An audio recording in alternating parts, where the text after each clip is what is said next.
The stock market performed phenomenally in the 1920s. Stock price increased nearly fourfold during the decade.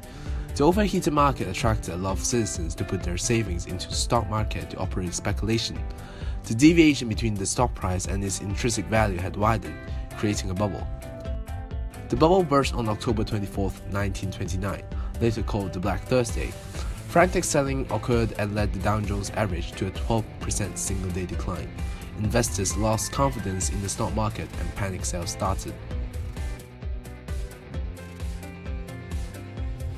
Next up is banking panics.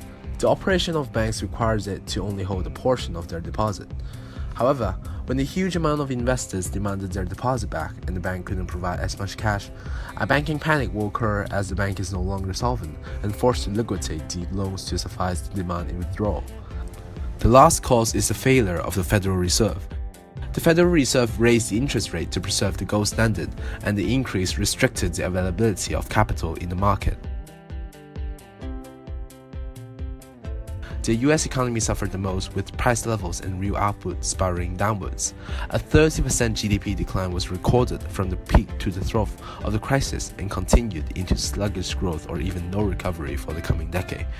Unemployment rose to historical heights of 25%, bringing down the disposable income with it. For the social aspects, education was suspended as well during that time because normal families couldn't support it or they need the workforce of their children in order to make ends meet. Crime rate and suicide rate was sky high as people suffered from the economic environment and both could work as a last resort.